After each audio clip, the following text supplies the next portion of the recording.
Rajiv, Sumit, friends, I am overwhelmed. I am deeply touched. I feel blessed, most grateful. I can't explain how indebted I am to all of you, to genuinely, deep from within you, share this joy. And I am receiving this award not in my personal capacity as MUNJ Athreya, but as your Prathinidhi, as a representative of the entire management profession of the country, of all branches of it. Cyril Abrol referred to ISTD, other than IMCA, of course, where we are here. There is also the National HRD Network. My old institute, the Institute of Cost and Works Accountants, now renamed as the Institute of Cost Accountants. In fact, this Padma Bhushan award not only has validated my work over the last 40, 50 years, but given me tremendous amount of affection, invitations, doors opened, fellowship. In February alone, there are 5 such felicitation functions. And this is the 4th of those. And I'm flying out on Saturday evening to Calcutta. And on the 23rd, there is the 55th Annual National Convention of the Institute of Cost Accountants in Bhubaneswar. And they are giving me that award called the Icon of the Profession.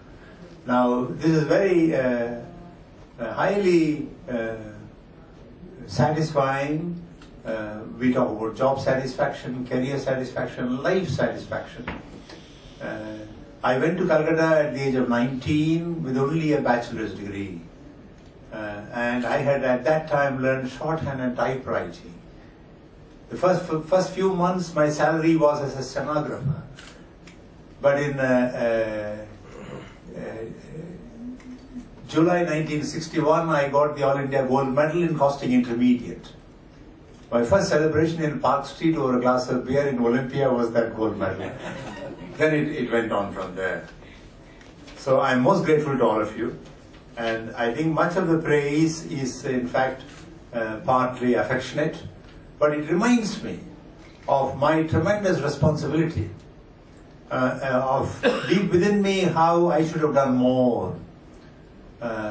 For those of us who are endowed by God, by parents, by school, college, the benefits of education, we need to give much more. And all that you have said will make me more energetic, more active, and I hope to contribute even more till this physical frame starts fading, as it will at some point of time. I have thought of 10 subjects, on each of which I'd like to speak for about 2 minutes in the time that is allotted to me. First is how I made the strategic choice of consulting as a career. This I made in 1967, in the 3rd and final year of my PhD program at the Harvard Business School, as I was listening to various senior and younger professors, looking at their teaching at HPS and their very generous time allowed for consulting.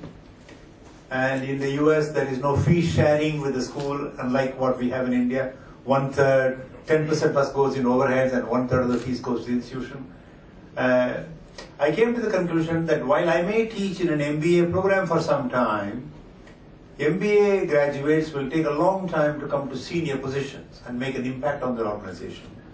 So the real immediate implementation will come if I can develop the credibility and some initial maturity to be acceptable to practicing executives who are already in corporate hierarchies. So my aim was not to become an academic, publishing papers and books and so on. That is one route. There were many who were going to do that. So whatever communication skill, self-confidence, pratibha, charisma, whatever you like to say that I had, I wanted to invest it for the country. I also made the decision that I will not stay back in the United States. I went there with a sense of mission, and the mission was to learn about management. My diagnosis before going was that India already had achieved 2 things. It was lacking sorely in the third. The 2 things we had achieved, my previous generation, my father's generation, leaders like Gandhi, Subhash Bose, Nehru, Patel, Rajgopalachari, that generation had achieved independence. So 1947, the constitution in 1950, we had become a secular democratic republic. That was a major achievement from colonialism. I didn't have to fight that. The second was we had a well-established civil service. Unlike many parts of Africa, where there is chaos, we inherited an ICS and we created our own IAS and a number of other allied services, so the government was well set.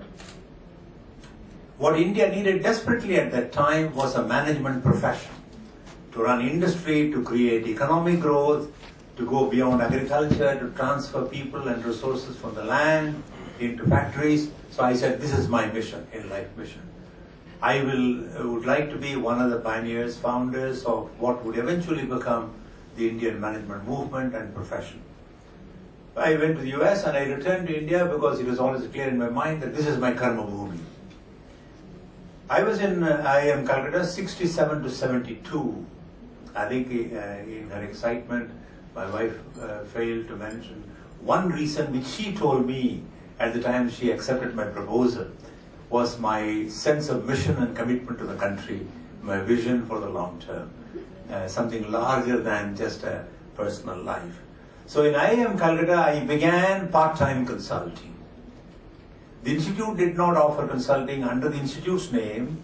It did not do any marketing. It was up to the individual faculty to be visible to industry and to create and attract your own demand and customers.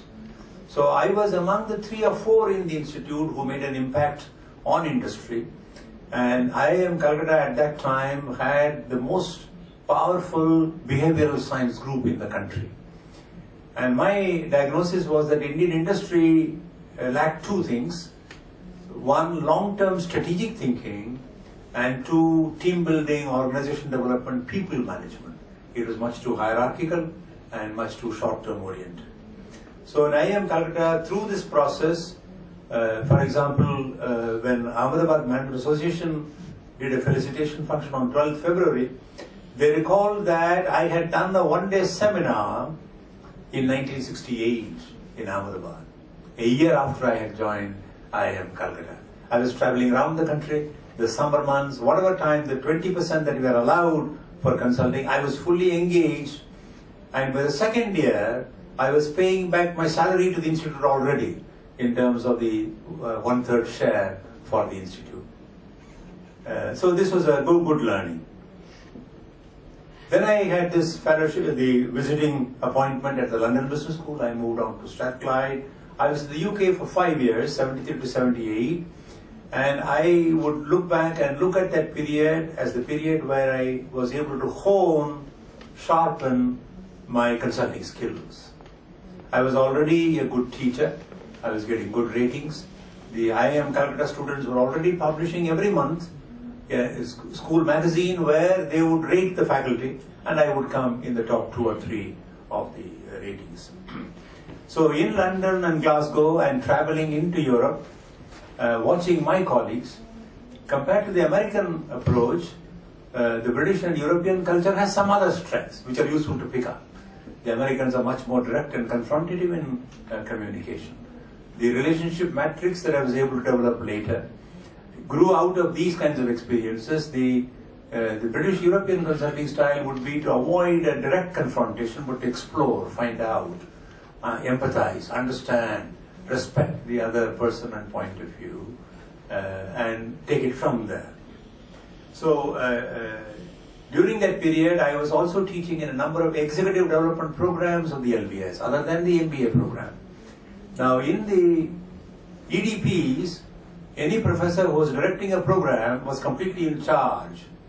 He was not obliged to take any faculty member. The principal of the school would not interfere and compel him to take anyone. He would take people on his merit. He had to market that program, he had to get a good rating at the end of it. Therefore, he will go entirely on merit. And I started appearing on many programs, and I think my thinking on globalization began at that time. I remember in particular one program I ran at Chatham House, where a number of British multinational people came, and in 1974-75 they were already looking at what is called the China trade. China was opening up. Kissinger and Nixon had visited China in 1971.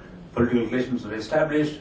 there is already a great expectation that China will be a huge market as well as a cheap manufacturing export base. And they were saying that, what about India? Will it be the next base? And I was telling them about the Indian economy, the license permit laws, the control system, but my own prediction that sooner or later they will have to dismantle, liberalize. It was just a matter of time. And in fact, the VP Singh government, already in the 1977 election, when Janata Dal came to power, for a brief period there was unity and some liberalization had begun.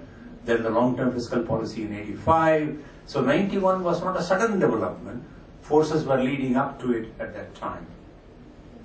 From the LBS, because I was teaching in the executive programs and many European participants came, I had invitations to come and do consulting as well as training in Sweden, Denmark, Netherlands, France, Germany, and each country was interesting. And I saw Europe as similar to India, multilingual, multicultural, whereas the US was much more of a homogeneous English language-based culture, although it is now changing with more Spanish coming in. And the European consulting is much more cerebral. They have this Teutonic German scholarly approach, not only looking at management as a financial bottom line issue, but bringing in philosophy, political science, culture, anthropology, multidisciplinary perspective to understand. That is one of the areas where I picked up Charles Savage relationship, work with Siemens on the global HRD, where Siemens wanted to make a transition from being first German company to become a European company. The Siemens board was all Germans, no other language represented. Then they wanted to become from a German European company to become a global company, and we created goalposts like percentage of investment, turnover, and now the chairman of Siemens about 10 years ago has mandated that in overseas countries, English will be the first language. The local language will be the second language of the company, and German will be the third language of the company, if they truly want to become a multinational company. So this learning from the UK, earlier from the US, and then from European consulting was very useful to me when I returned to India in 1978. Our twin children, boy and girl, were 5, and I was very fortunate in my wife Geeta. She agreed to come back. One of the reasons many NRIs are not able to come back is because even if the husband wants to, the wife doesn't want to come back. Problems with sasural and various other kinds of difficulties, and the autonomy of living there and the opportunities for the children. And whenever I said, this is our mission, we need to go back, and she was a great support and partner, and we came back to India. And after being used to so many consumer durables in the house, very convenient, she had made lots of friendships. She's a vivacious person. For example, in Glasgow, we had a group of ladies who would get Indian recipes from her. And so the recipes will go out from Geeta's kitchen, and they'll be circulating amongst themselves. And likewise, we also picked up. But we came back, hot and humid, Hyderabad, Calcutta, Bangalore, Delhi. And she's right that I was closely involved in dealing with the children when we were there because we had no domestic help. Here, I literally forgot about the family. And I was madly following this mission, traveling. Let me give you an example. We landed in Bombay on 8th October, moved on to Hyderabad. 13th October, I was taking a training program at the TMTC Pune. Francis Meneses had tracked me that I am coming back to India. He had already fixed the date before I left Glasgow. And within 5 days of coming here, I was in a program. A month later, I was in Dibrugarh, Assam for 2 weeks with the Assam Productivity Council, Mr. Bakshi. There. Today I met him. Okay. And I just left them with my in-laws, and I went off. And I was traveling 15-20 days a month, and public sector, private sector. Next few years, I would fly into a state capital, drive in a car 4 or 5 hours into the wilderness, be in some guest house, bad roads, various kinds. But that township, the people, the receptivity, the enthusiasm, how they were hungry and thirsty for management concepts and ideas, both the managers as well as their children. I would give separate talks for the teenage children at school on their career, self-management, I would talk to their wives on family management, and I would talk generally about how to be happy, because they were out there in the wilderness, no great school facilities, but it was every time I met these groups, it gave me energy, it gave me enthusiasm, charged me on what I was doing. So full-time consulting mission, very intense, from roughly 1980 to 2005. 25 years of intense travel. I have since then slowed down a little bit in stages. For example, for SmithKline Beecham Consumer Healthcare, what was called HMM earlier, the Horlicks company, I would make a 5-hour car ride leaving on a winter morning at 4 a.m. from the house, along with their HR general manager, go to Nava in Punjab, which is a milk shed, and do training and so on. So I first stopped going to those kinds of outlets, and in the last few years I only go into the metros, that is Bombay, Calcutta, Bangalore, Hyderabad, Ahmedabad, and the newer ones are now coming up. I'm not able to punish myself, and it is not a good trade-off in terms of value for money. And one of the key conventions was ISTD Bhopal, 1980. Were you there? No. No. That is the one, like Sumit remembers the model, Mr. P.K. Sarangi of IOC, and a group of 200, 300 people were ecstatic when I put my SM and OD model, which I had developed in the UK. Strategic management on one axis of the matrix, OD on the other matrix, and what happens in these 4 situations. The ideal is to go into SM and OD, and organizations which are strong on OD but lacking in SM are wasting their resources and market opportunities. Organizations which are strong on SM but weak on OD will fail to implement their strategy because you have to implement it through people. Organizations which are weak on both will be wiped out when liberalization comes. As indeed we have seen, if you take the Nifty 50 stocks and the Sensex 30 companies, several have gone out, new ones are coming in. So I think the competitive forces have been unleashed in the Indian economy. It is that model which led to my work on 2 major vectors in Indian oil, and then it became into the oil industry, it came into BHEL, it came into HMT, several other. So in IOC, those of you who know the company, I was working with Mr. Jayaraman, Executive Director, on the strategic planning side, and with Bimal Kapoor on the HRD side. Simultaneously, 2 systems were being implemented. And in the next 10 years, I should have trained in the country internal change agents. And I have never claimed intellectual property rights on my concepts. Knowledge is for disseminating. So within these large private and public corporations, I must have developed literally hundreds, thousands of planners on the one side and HRD internal change agents. And we have done workshops on internal change agent skills which are more difficult and different from external change agent. The external change agent has the advantage of fame, reputation, not being on the payroll of the company, and the classic Warren Bennis definition of the ability to walk out in 1 minute if the client doesn't agree. But the internal consultant has to negotiate the power structure, the minefields within the organization. So we have done. So I see them as all part of my consulting community. And around this time, the media, both the electronic as well as the press media, conferred upon me informally the title of management guru. And some of the people in the British Council were introducing incoming VIPs. He is Mr. Management in India.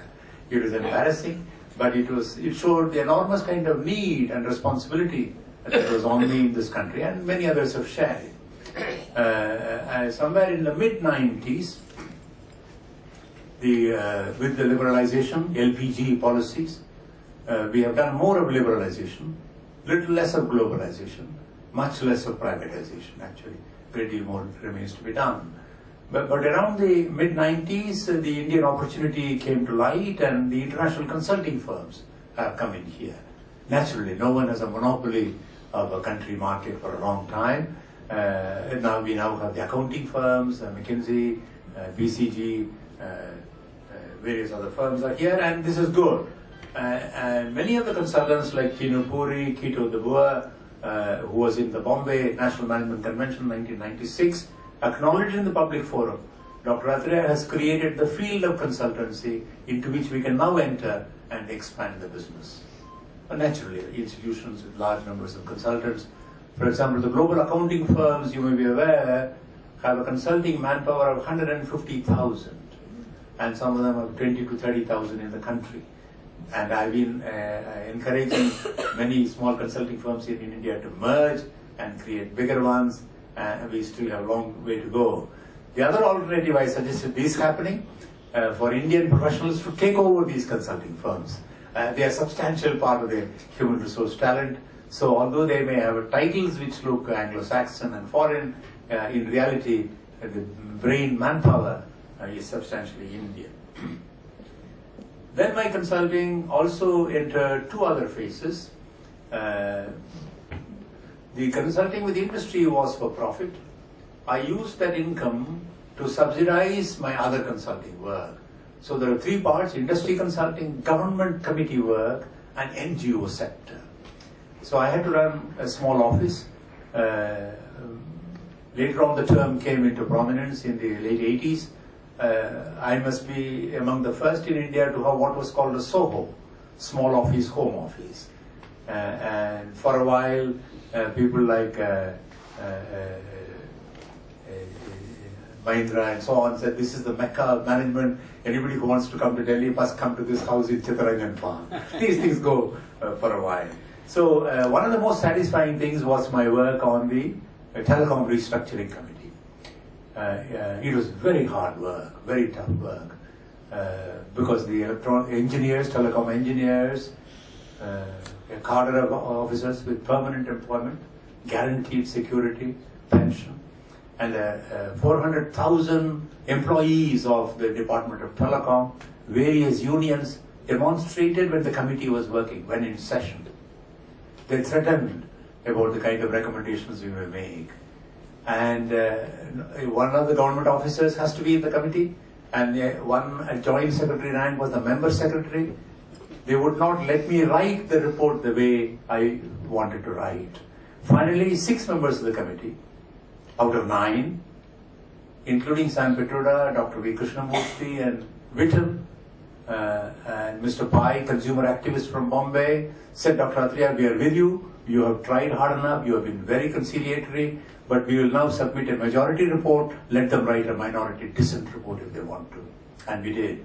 We submitted a majority report recommending opening up to new technology, opening up to private players, allowing cell phone technology to come. Landline will never reach this population, laying those cables and so on. And the secretary, the DG of the department, who was a telecom officer, buried the report for 1 year.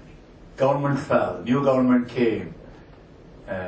It took about 18 months to 2 years. Vittal came as Secretary Telecom.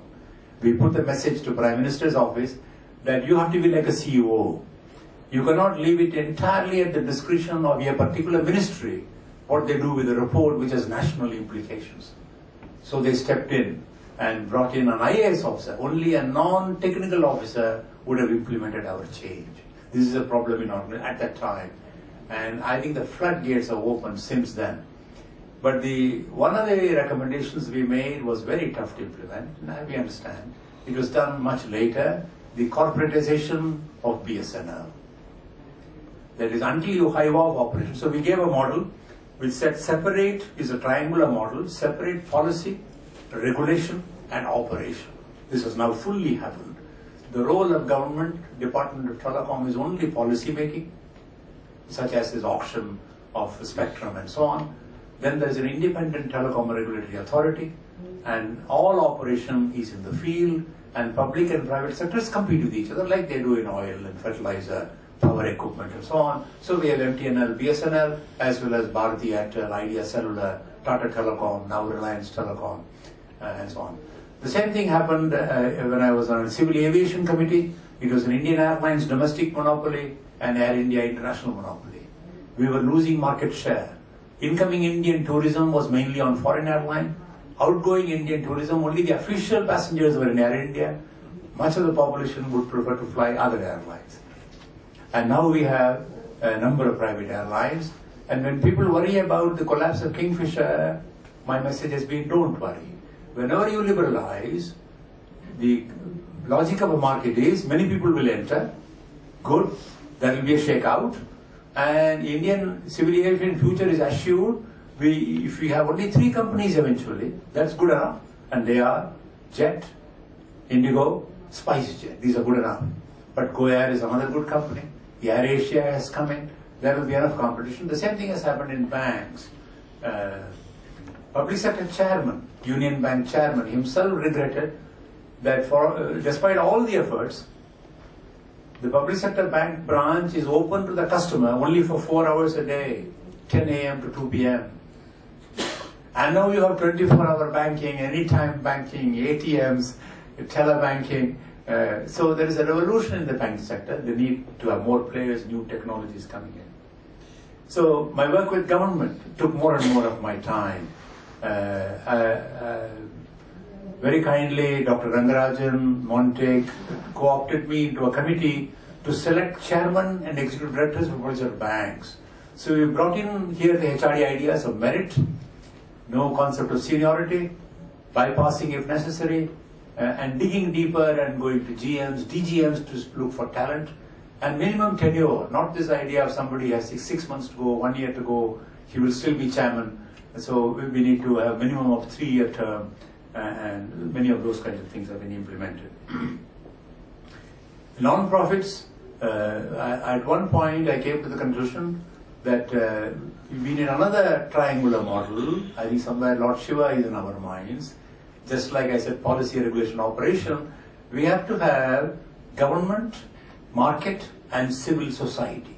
You cannot run a large 1 billion society only through the government doing everything for people, although this UPA has tried and escalated welfare expenditure, not all of which is reaching the poor. You have to create an active civil society. And India is now a bubbling civil society. The Aam Aadmi Party movement is one result of that eventually.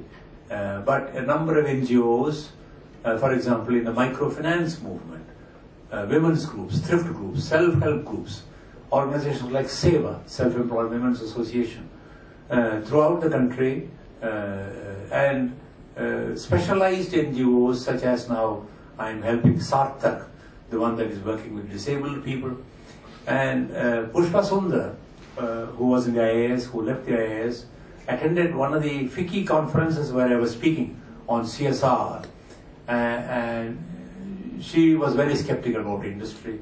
I didn't disagree with her, but I was saying that industry must, in its own enlightened self-interest, do more on CSR. Long before this legislation, I suggested begin with a minimum of 1% of your profit. Now the law suggests 2%. There were companies already doing 4% abroad, especially companies with products which were not wholesome, like tobacco, liquor.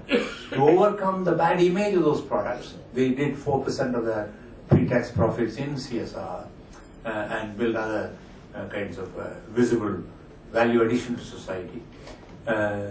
So Pushpa Sundar, myself, Jyoti Sagar, lawyer, together founded an organization called Sampradhan, the Indian Center for Philanthropy, and it consistently promotes the concept of philanthropy. We were very clear, we didn't need large funds. We were not competing with field NGOs. We wanted to fill gaps. Whatever else anybody was doing, we will not take over. That anybody implementing good work, international NGOs like Oxfam, specific ones like World Wildlife Fund, PETA, there are so many causes that one can work. So we became like a directory, putting together donors on the one side and applicants on the other side with choices from a panel from which they can choose. I think the consulting life teaches you many lessons, very valuable lessons, which I could not have learned as a civil servant or an industry manager within one company or a few companies, or as an academic, management academic. In consulting, you are all the time learning. You are interacting with a variety of organizations, and it teaches you in various dimensions. First and foremost, that knowledge is capital, and the idea, the effort of the consultant should be to help the client achieve a return on that capital as fast as possible. Human capital is one part of the knowledge capital, but there is technology, information, variety of things. So my background as a cost accountant was extremely helpful. That finally industry understands it better if you bring it down to financial parameters, bottom line. But to get there, you have to be analytic and scientific. So my first degree in statistics, and the fact that I did industrial engineering, operations research at Stanford, where I went to Harvard. So a quantitative perspective, the ability to look at it as equation, simple equation, quadratic equation, differentiation, integral, summing up, modeling, these things help a great deal. For example, showing it as an input-output relationship. Effectiveness is a function of ability, but focus also, the two variables together. So you could put it in a functional format, and since many of our managers come in there as engineers first, and then gradually become managers, they understand these kinds of terms. And of course, behavioral science is very important. At bottom, all problems are human. If only people were more open, more transparent, learning, all these technical and other problems will become easier to solve. Often it becomes who is right rather than what is right. And finally, I brought in philosophy.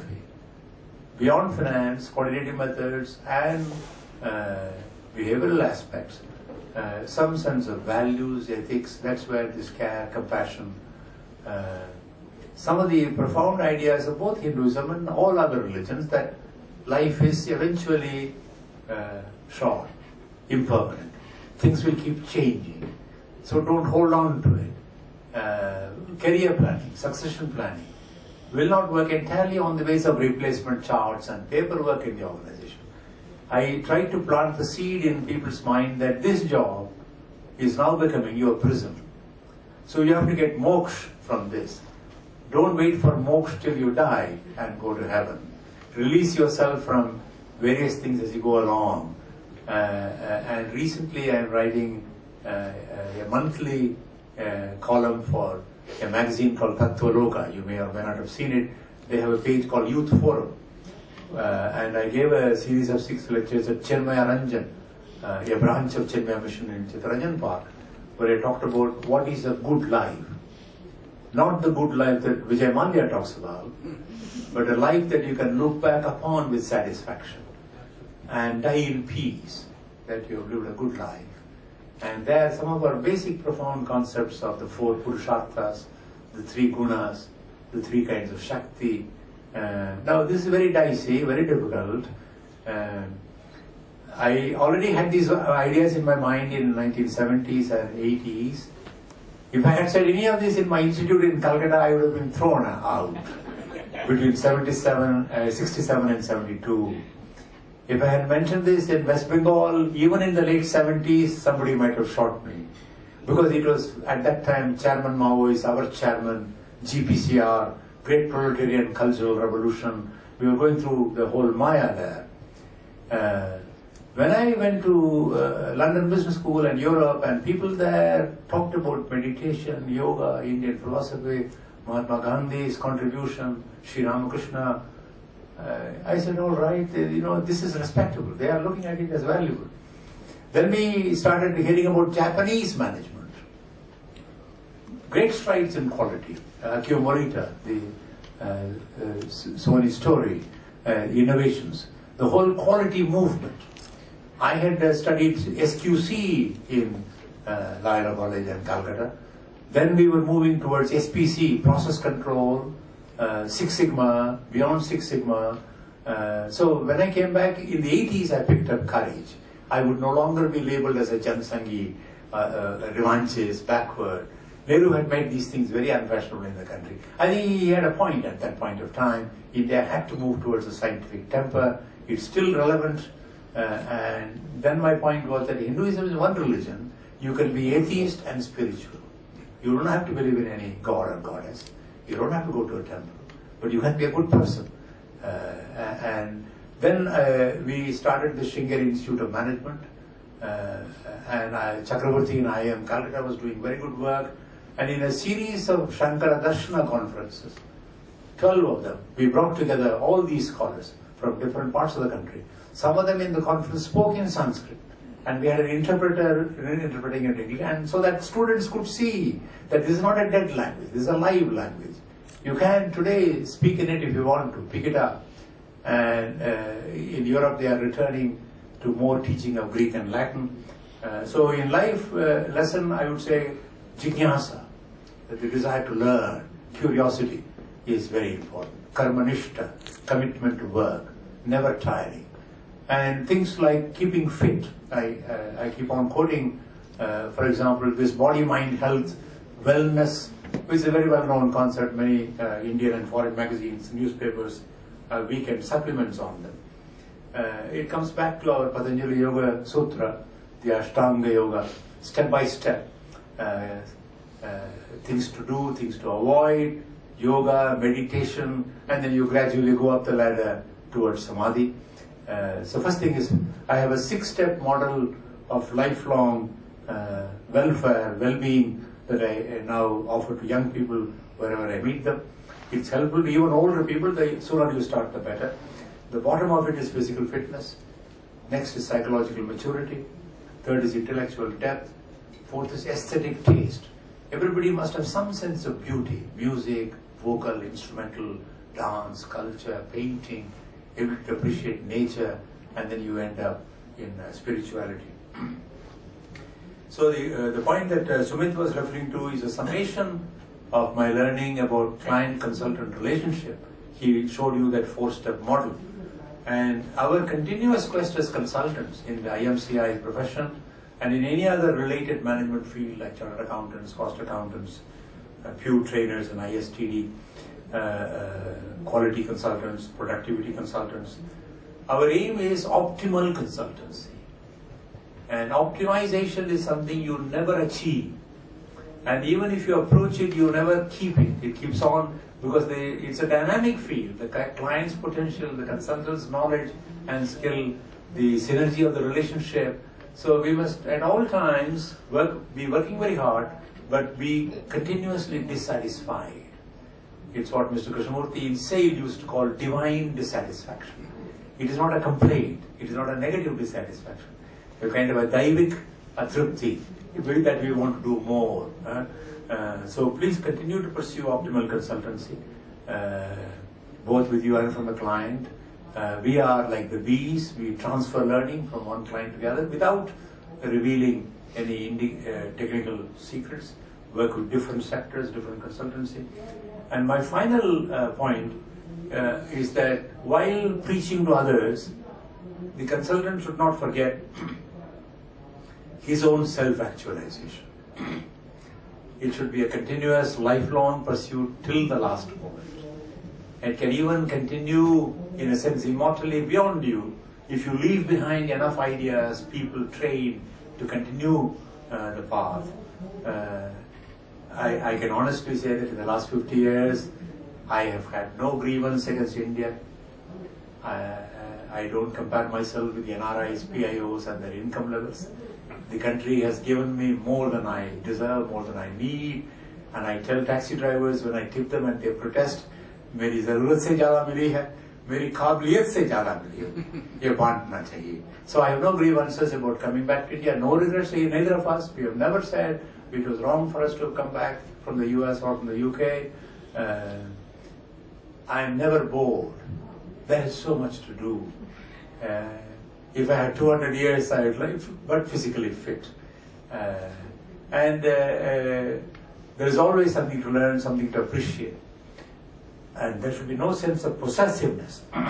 So I would like to keep handing over models, methodologies, concepts to worthy disciples, chelas, next generation.